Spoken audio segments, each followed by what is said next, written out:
Hi, today I'm going to be sharing my painting process. Hopefully, I'm just learning a lot, but hopefully maybe I can share some tips or information along the way that might help you.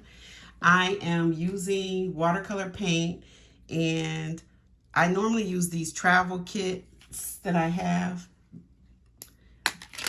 but today I'm going to try these Winsor & Newton watercolors in a tube. I got these on clearance and I rarely use them, so today I figured I'll try them out.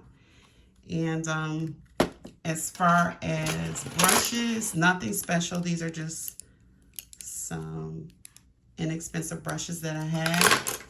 And as far as the sketch, I did it with this Paper Mate green pencil. And so let's get started. So I'm doing the shadow areas or the darker areas. I'm constantly observing. I am using a photo reference, so I'm constantly looking at the photo reference. And I have to say, with this brush, I wanted to use a larger brush.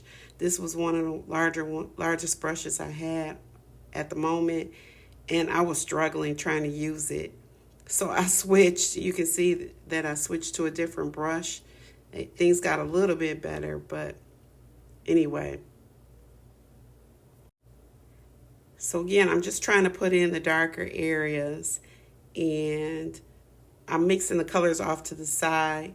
Here, I said, let me switch to the background. So I wet the background because I want to do wet on wet, and I'm putting in these colors, and the colors are okay, but I didn't really like them. Then this pop of I think this was orange. I have to look. I'll put it on the screen, the color.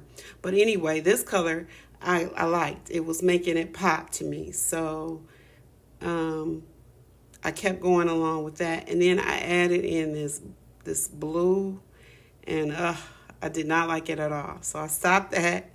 And I told you my process was going to be chaotic and messy. I switched back to the doing the face. When watercolor dries, it gets lighter, so I'm layering over to get the darks darker.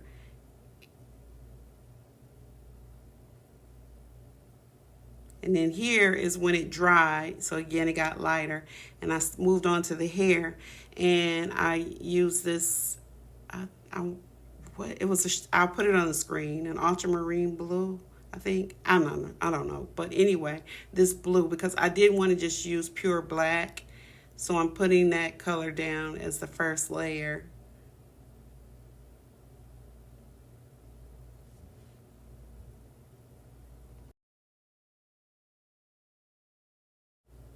And here's where it's dry.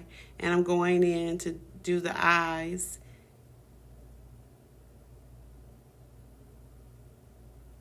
And it seems like it's starting to pop a little bit more with the darkness of the eyes.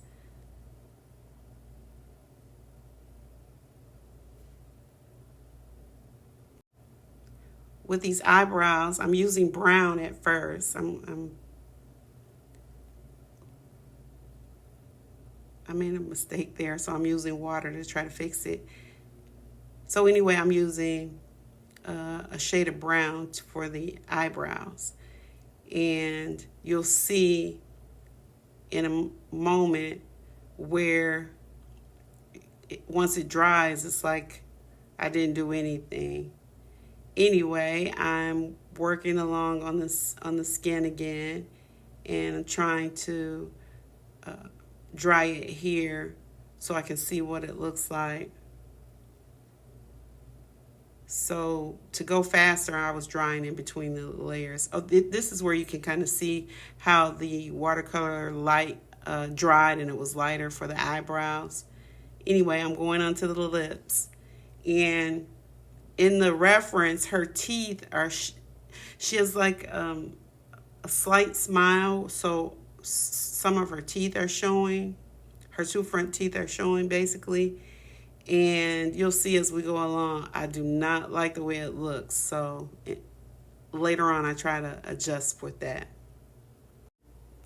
And I know I'm all over the place and it's looking a little bit crazy, but I'm pushing through and I'm constantly looking at the reference and trying to use the different colors in different areas, darkening, layering over to make certain areas darker.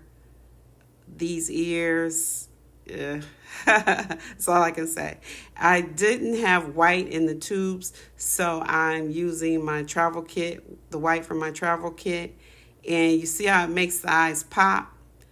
And I'm not worried because, the whites of your eyes are not pure white.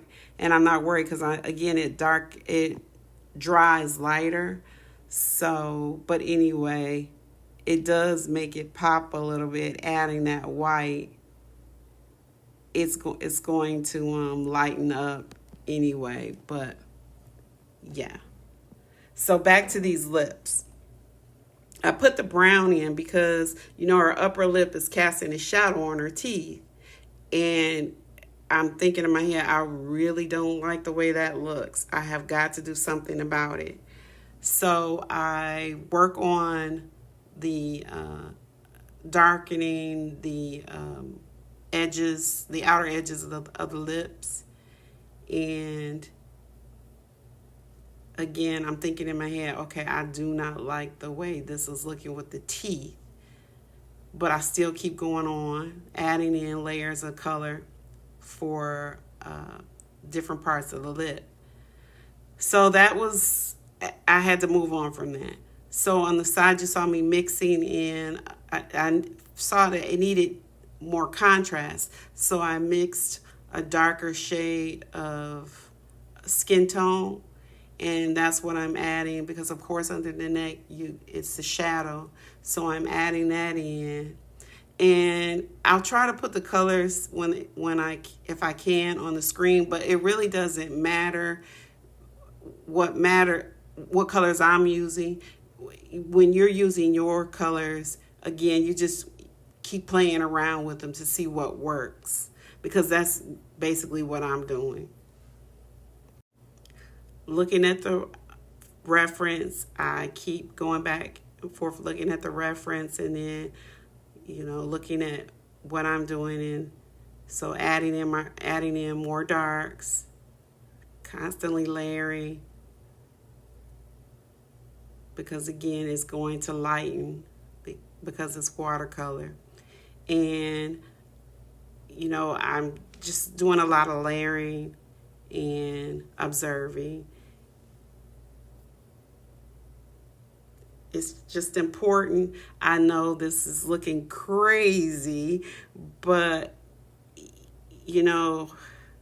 I always say that, you go through the ugly stage and sometimes you work through it and it works and sometimes it doesn't, but you still have to push through it. And so that's what I'm doing. I'm, pushing through and hoping for the best at the end. But anyway, so I continue to layer in colors, looking at my reference. It looks like she has a mustache. So now I'm trying to blend the colors together. And when I'm blending between the two colors, I put more water on my brush. You can't see the water off to the side, but I'm getting more water to blend the edges together so it's not such a harsh line. Okay, so here with the lips, I decided, okay, I do not like those teeth at all. So you can see that I just took the lip color and went over the teeth to make it like her lips were closed instead of open like on the reference. With her hair, I'm just adding shades of blue and squiggly lines, and then I deepen it with a darker blue. Now I'm using black here. It's either black, I'm pretty sure it's black, or it might be indigo. I think it's black. And I'm doing the eyelashes.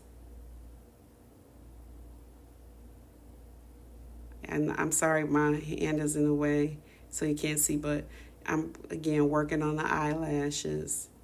And Now it's starting to pop a little bit more, and I'm adding that black over her eyebrows because again they lightened, and so that's making the portrait pop a little bit more too. Again, my thumb, I'm sorry, is in the way. But moving on, I go now to this background, that blue. Ugh, I did not like that blue at all. So I'm trying to, go over it with this yellow. And here, I'm trying something I saw online. I wanted to put some flowers at the bottom. So it was this great tutorial that someone did, and they made it look so easy, and it's not. Well, I mean, it's not that easy. But anyway, I tried it. I don't know what I hit on my camera, but that section was filming the other way. Anyway, here I try another one of those flowers using that method that I saw online. And this brush is too big, so it's kind of a little mess. The first one I did turned out better, and I end up doing another one. Anyway, now I'm working on what I call baby hairs. I think that's what helps to make, I'm using colored pencil to do this part. I think that's what helps to make the hair not look like just a blob or block of hair. And then I also do it on the strays. So this, I use a little bit of blah, blah. I got tongue tied. I used colored pencils to add some detail. This is the final piece. Hopefully, I know my process was all over the place, but hopefully you learned something from watching my process. If nothing more than to just try it and have fun. Thanks for watching. I appreciate it.